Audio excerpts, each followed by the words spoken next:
وعلیکم السلام۔ جی بھائی، میرے نزدیک بھی یہ بڑے گناہوں میں ہے کسی کو دھوکہ دے کے اگر آپ کوئی کام کرتے ہیں۔ اسلام میں دھوکہ نہیں ہے۔ حضور نے فرمایا وہ ہم میں سے نہیں جو دھوکہ دے۔ اب آپ یہ اندازہ لگائیے کہ آخرت داؤں پہ لگانے والی بات ہے۔ حج جو ہے وہ فرض عبادتوں میں ہے، اور سعودی گورنمنٹ نے جس طرح کے قوانین زائرین کے لیے طے کر دیے، زائرین کو بھی یہ چاہیے کہ اس کا احترام کریں، کیونکہ کسی بھی ملک میں اگر آپ انٹر ہوتے ہیں تو وہاں کے قانون کا احترام آپ کے اوپر ہے، یہ ایمان کا حصہ ہے، یہ نبی کی حدیث سے ثابت ہے بات۔ تو اس لیے کوئی بھی انسان جو دھوکہ دے کے، جھوٹ بول کے یا فریب بازی کر کے حج کر بھی آتا ہے تو اس کا حج مقبول نہیں ہوگا، کیونکہ حج ایک فرض عبادت ہے۔ اگر وہ مقبول نہیں ہوتا ہے تو وہ ان کے سر پہ اسی طرح کھڑا رہتا ہے جب تک وہ توبہ نہ کریں اور دوبارہ حج کر کے نہ آئیں۔ تو اتنا روپیہ خرچ ہوتا ہے آج کل حج میں، تو انتظام کرنا بھی آسان نہیں ہوتا، جانا آنا بھی آسان نہیں ہوتا، صحتیں وہ نہیں رہیں اور حالات آپ کے سامنے ہیں۔ تو اس لیے بہت سوچ سمجھ کے فیصلہ کریں، کسی کی بھی باتوں میں نہ آئیں۔ اگر خدا نہ خواستہ کوئی دوسرا انسان ہی آپ کو دھوکے سے لے جائے تو آپ کی پکڑ اللہ کے یہاں نہیں ہوگی، ورنہ آپ کی اپنی پکڑ ہوگی اگر آپ نے کسی قسم کا دھوکہ یا چال بازی وہاں کی گورنمنٹ کے ساتھ کی، کیونکہ ان لوگوں کو 30-40 لاکھ لوگوں کا انتظام کرنا ہوتا ہے، اسے مینیج کرنا آسان نہیں ہوتا، ان کی بھی ایک لمیٹیشن ہے، انسان ہیں وہ۔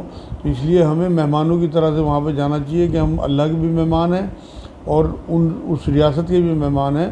تو ضرور ہے اس بات کا معاملہ کہ ہم پروٹوکول کو فالو کریں جو انہوں نے طے کر دیے، اس قانون کو ہم فالو کریں، تب ہمارا حج اللہ کے یہاں مقبول ہوگا، ادروائز یہ بیچ میں لٹکا رہے گا۔ تو کسی بھی قسم کی کوئی دھوکے بازی نہ ہو، کسی بھی قسم کا کوئی جھوٹ یا دوسروں کا حق نہ مارا جائے، تب یہ آپ کا حج قبول ہوگا، کیونکہ حج ایک معافی کی چیز ہے کہ آپ تمام گناہ معاف کرانے جا رہے ہیں اللہ سے، لیکن وہ گناہ تبھی معاف ہوں گے جب آپ کی نیت درست ہوگی، کیونکہ نبی اکرم صلی اللہ علیہ وسلم نے یہ بات بھی فرمائی ہے کہ تمہاری جو مال یا تمہاری شکلیں اللہ تک نہیں پہنچتی، بلکہ اللہ تو آپ کی نیت اور آپ کے اعمال دیکھتا ہے۔ اور قربانی کے بارے میں بھی یہی بات قرآن کہتا ہے کہ تمہارے جو خون اور گوشت مجھ تک نہیں پہنچتے، بلکہ تمہاری نیتیں مجھ تک پہنچتی ہیں۔ یہ قرآن کا مفہوم ہے، تو اس لیے بہت احتیاط کریں اس معاملے میں۔ اور جس طرح کی خبریں آ رہی ہیں کہ اس طرح سے رد کر دیے گئے لوگوں کے وہاں پہ جو جرنی ہے اسے رد کر کے باہر نکال دیا گیا، تو یہ بھی بڑی سوچنے کی بات ہے کہ آپ یہ دیکھیں کہ آپ پریشان کرنے جا رہے ہیں لوگوں کو، پریشان ہونے جا رہے ہیں، یا پھر آپ واقعی اللہ کے لیے حج کرنے جا رہے ہیں۔ بہت سوچ سمجھ کے فیصلہ کریں۔